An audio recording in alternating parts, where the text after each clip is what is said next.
Hello. Hey, carried that out a long time.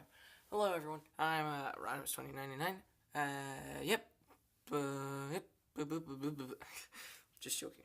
Um, Welcome back to the 13 spooky reviews in 13 spooky days. So, we're gonna first start off with Daredevil. Well, this isn't the first. I think this is the fourth day? Yeah, it's the fourth day. He is I chose him mostly because he does operate in more of a darker, grimmer world now, and he always did, but, I also wanted to celebrate that, hey, his show hasn't been canceled.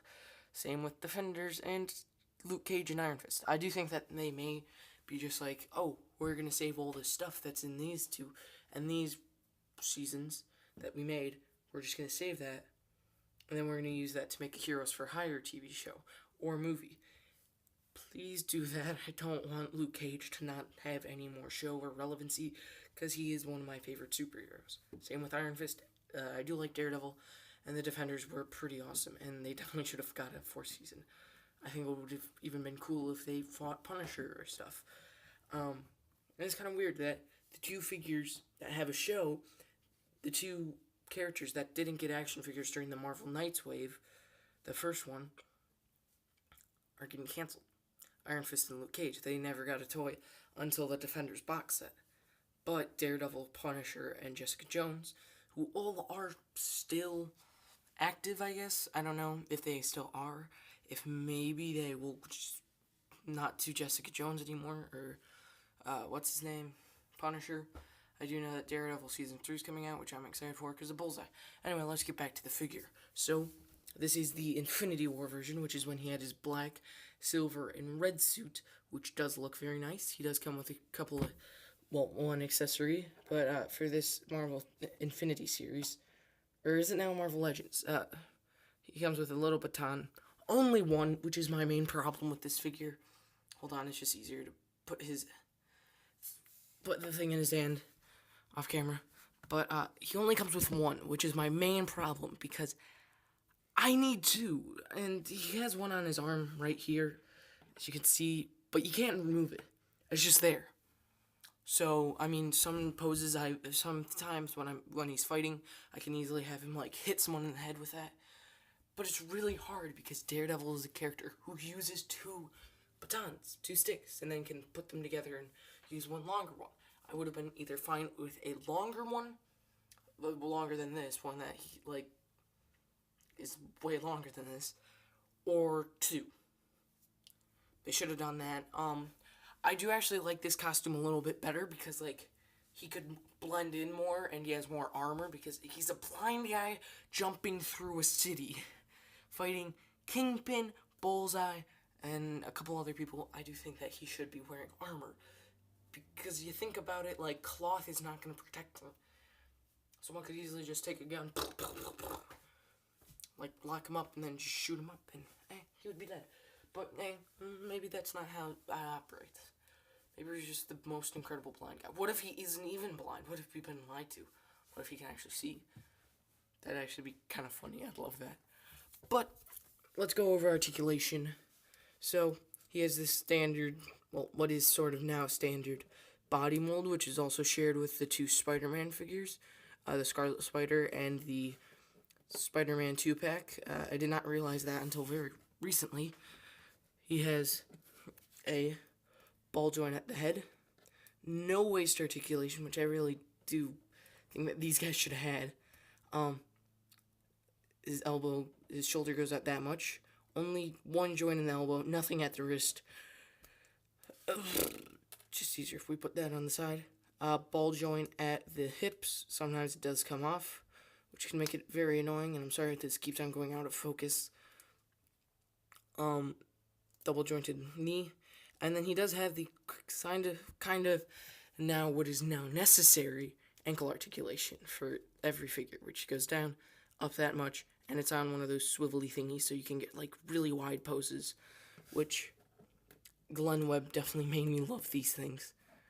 But anyway, he does look nice. My mind is still killing me because just like with the House of M Spider-Man, He doesn't have the normal Daredevil logo in the correct place, in my opinion. He doesn't have it in the middle of his chest, which is where it should be. Which the Marvel Legends one, when they did the black version of his suit, they didn't include any of the silver bits. I don't know, maybe they just didn't want to. But they left it basically the same figure, but black. Where black was, they made it red, and then where red was, black. I do like this figure for just it being a new figure. Well, not new. Anyway, I'll zoom in on that head. It is a nice head sculpt. I don't know if you can see this, but he has red eyes. Now you can see. Yeah, he has red eyes, and he sort of has a neutral face position. Oops, my camera keeps on falling. And he does look nice. Oop. There's some paint chipping over here, which is usually expected. But that head sculpt is actually making it up for me. I've never really zoomed it in and looked at it under my camera, but it looks nice. He even has the molding on where the ears are, which I always love that in Daredevil figures. Woo! I always love that in Daredevil figures. It just makes them look nice and shows that they really have their ears more prominent because that's how he hears. That's how he basically sees. But overall, this figure is a good figure. If you're like me and you like collecting comic book characters for the 3.75-inch scale, I like collecting comic book characters from that scale and 6-inch characters for movies. It's better. You can get more accessible movie figures than you can with 3.75-inch. There will, of course, be that one outstanding one that is like the Thor or Falcon or even Hawkeye, which I love, that are 3.75-inch or 3 3/4, whatever you like. I've always been saying 3.75-inch. This is a nice figure, even if you don't collect this scale. He's just going to be a nice little character to put on the side. I like him. I think that he's not as bad as he sometimes looks in the box. In the box, he doesn't look all that interesting. They don't have him in an interesting pose or anything. They kind of have him neutral. And then, of course, the one baton, the one stick. I don't know. Some people have said it's a rod. Some people have said it's a baton. Only one of these really cuts it for me. If it was way longer, like to here maybe, I mean, that's pretty long. But if it was just a little longer and it was like both of them stick together, I would have been totally fine with it. If it was basically two of these that were sticking together, I would have been fine with that. I would have been like, okay, we got basically two in a longer version, which will still help if he's fighting off the Kingpin. So yeah, this figure looks really nice, even in a collection of 6-inch figures. I put him in front of my Prowler figure, my Doc Ock, and my Spider-Man, and he looked awesome. He looked small, but he still looked prominent enough, and since it was more of a comic book shelf, he could stand out. I think that this is a fantastic figure. If you do want to pick up one of them, I picked it up. I found some on eBay. I found some on, I think there was one on Amazon, maybe. Or Mercari, whatever that app is. Not Amazon, but it's like a Mercari app. I don't know. And then I picked this up at my local comic book store, which is called Warp 9. They are fantastic. Not sponsored in any way by them, but they are awesome.